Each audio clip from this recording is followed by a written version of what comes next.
Hello everyone, आज आपका 12th physics का पेपर हुआ है। मैं उसका ऑब्जेक्टिव सॉल्यूशन बता रहा हूँ। आई होप आपका पेपर बहुत ही अच्छा गया होगा क्योंकि अपन ने तो शानदार पढ़ाई की है। पहला क्वेश्चन है, एक कूलाम आवेश में कितने इलेक्ट्रॉन होते हैं? इंग्लिश मीडियम में रहेगा 1 coulomb charge has how many electrons. तो इसका सिंपल आंसर है आपका 6.25 इंटू 10 टू द पावर 18। आगे चलते हैं। अगला खालिस्तान है, चुंबकीय क्षेत्र रेखा के किसी बिंदु पर खींची गई, सबको पता है स्पर्श रेखा उस बिंदु पर परिणामी चुंबकीय क्षेत्र की दिशा को दर्शाती है। इंग्लिश मीडियम वालों के लिए स्पर्श रेखा की जगह टेंजेंट आ जाएगा। ठीक है, अब आ जाते हैं विद्युत चुंबकीय तरंगों के संचरण की प्रकृति क्या होती है? तो अनुप्रस्थ प्रकृति होती है। Nature of propagation of electromagnetic waves are transverse. Okay, आगे चलते हैं। प्रकाश के खालिस्तानी घटना में ऊर्जा का पुनर्वितरण होता है, वो है व्यतिकरण की घटना। इंग्लिश मीडियम में आ जाएगा आपका interference of light shows redistribution of energy.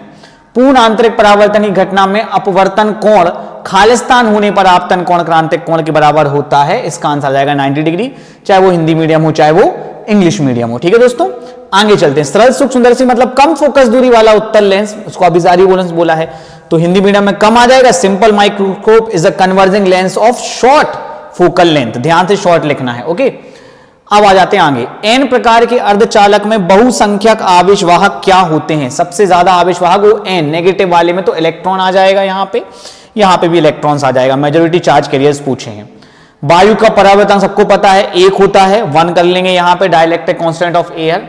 गतिमान आवेश क्या उत्पन्न करता है? दोनों उत्पन्न करता है, चुंबकीय क्षेत्र भी उत्पन्न करता है, विद्युत क्षेत्र भी, मैग्नेटिक और इलेक्ट्रिक फील्ड बोथ। अगला है, किरचॉफ का धारा वितरण का प्रथम नियम क्या पालन करता है? सबको पता है, प्रथम नियम है तो आवेश संरक्षण, द्वितीय होता तो ऊर्जा हो जाता। यहां आ जाएगा लॉ ऑफ चार्ज कन्वर्जन। कौन सी घटना प्रकाश की तरंग प्रकृति नहीं दर्शाती? तो देखो व्यतिकरण, विवर्तन, ध्रुवण तो सब तरंग वाले हैं। बचा प्रकाश विद्युत प्रभाव, फोटो इलेक्ट्रिक इफेक्ट। आगे चलते हैं। प्रकाश विद्युत प्रभाव की खोज किसने थी 2018 के बाद? अब आया ये क्वेश्चन हर्ट्ज ने। इस बार तो ऑप्शन अच्छे थे। आइंस्टीन हो तो बच्चे आइंस्टीन में कंफ्यूज हो जाते हैं, हेनरी हर्ट्ज आ गया। प्रत्येक प्रश्न का एक वाक्य में उत्तर दीजिए। वैद्युत आवेश के क्वांटिकरण का गणितीय रूप लिखिए। सब बच्चे को पता है, mathematical form of quantitation of electric charge Q is equal two plus minus NE। ये सिंपल इसका गणितीय रूप है, आप लोगों ने लिख दिया होगा। आगे चलते हैं। दृश्य प्रकाश की आवृत्ति किस कोटि की होती है? What is the degree of order of frequency of visible light? ये आपका आ जाएगा दोस्तों 10 की घात 14 हर्ट्ज। हिंदी मीडियम वाले इसको ज्यादा कुछ नहीं, 10 की घात 14 और हिंदी में हर्ट्ज लिख देंगे, बाकी इंग्लिश में भी लिख दो तो कोई प्रॉब्लम नहीं है। आगे चलते हैं। 0.5 मीटर की फोकस दूरी वाले लेंस की क्षमता। What is the power of lens? तो देखो लेंस की क्षमता P बराबर होता है 1/f 1/0.5, दशमलव हटाया ऊपर 10 आ गया, 10/5 आपका आ गया 2। साथ में लिखना मत भूलिएगा डायोप्टर या डायोप्टर, जो भी आपको लिखना, दोनों चीजें चल जाएंगी। आगे चल जाते हैं। अन्युप्रेरकत्व का ऐसा ही मात्रा सबको पता है, हेनरी होता है। हिंदी मीडियम वाले हिंदी में लिख देंगे, इंग्लिश मीडियम वाले इंग्लिश में लिख देंगे हेनरी। आगे चलते। प्रत्यावर्ती धारा का वर्ग माध्य मूल मान लिखिए। IRMS root mean square value is equal to I0 upon √2। ठीक है दोस्तों, आगे चलते हैं।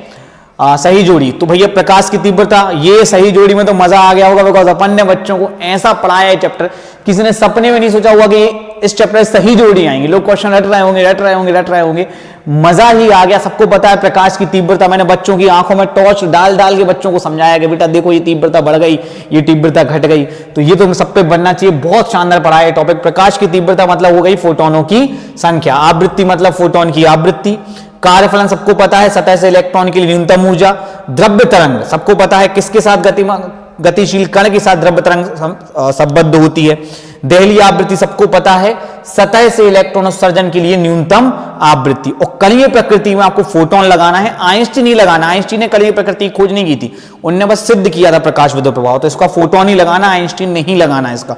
बहुत बढ़िया सही जोड़ी हो, मुझे यकीन है कि मेरे बच्चों पूरी बनी होंगी, एक आध गलत होगा कमेंट करके बताना। इंग्लिश मीडियम की देख लेते हैं। इंटेंसिटी सब सेम ही रहेगा, उसमें कुछ वो नहीं रहेगा। Intensity of lines, number of photons, frequency of light means frequency of photon, work function minimum energy to emit electrons from the surface, matter waves means moving particle, threshold frequency that's वही minimum frequency to emit electrons, and principle of particle nature of light is photon. Photon ही लगाना, Einstein नहीं लगाना। आगे चलते हैं। सत्य असत्य देख ले। चालक के भीतर स्थिर वैद्युत क्षेत्र शून्य होता, सबको पता होता भैया, अपन ने तो कार वार दिखा के बच्चों को बकायदा पढ़ाया है। चुंबकीय क्षेत्र रेखा सदैव बंद पाश बनाती हैं, बंद वक्र बनाती हैं, ये भी सत्य है। दीर्घ रेडियो तरंगों की आवृत्ति सर्वाधिक होती है, ये असत्य है बच्चों। उन्हें दीर्घ बोल देते उनको लगा हाँ दीर्घ माने ज्यादा, भाई रेडियो तरंगों की आवृत्ति सबसे कम होती है, सबसे ज्यादा आवृत्ति होती है गामा किरणों की। मेरे बच्चों पे पक्का कंफर्म बना हुआ, इतना डिस्कस किया है इसको, ये असत्य हो गया। एक आध्रुवित तरंग के लिए विस्थापन समय के साथ अपरिवर्तित है, गलत। आध्रुवित तरंग में तो विस्थापन समय के साथ बदलता रहता है ना, तो ये आपका असत्य हो जाएगा। अगला चलते हैं, एक पूर्ण चक्र के लिए प्रत्यय का औसत मान 0 होता है, सब में डेविएशन ने किया, ये सत्य हो गया। इंग्लिश मीडियम में आ जाएं, inside a conductor electrostatic field is 0, true. Magnetic field lines always from close loop, true. Frequency is maximum for long radio waves, false. For an unpolarised wave the displacement remains constant with the respect of time, false. Average value of alternating current is 0 for full cycle, is true. Okay दोस्तों, तो ये हमारा सारे objective के answer हो गए। अब आप जल्दी से कमेंट करके बताइए कि आपके कितने सही हैं। मैं जल्दी से इंतजार करूंगा, सबके कमेंट्स पढ़ूंगा, सबको रिप्लाई दूंगा। चलो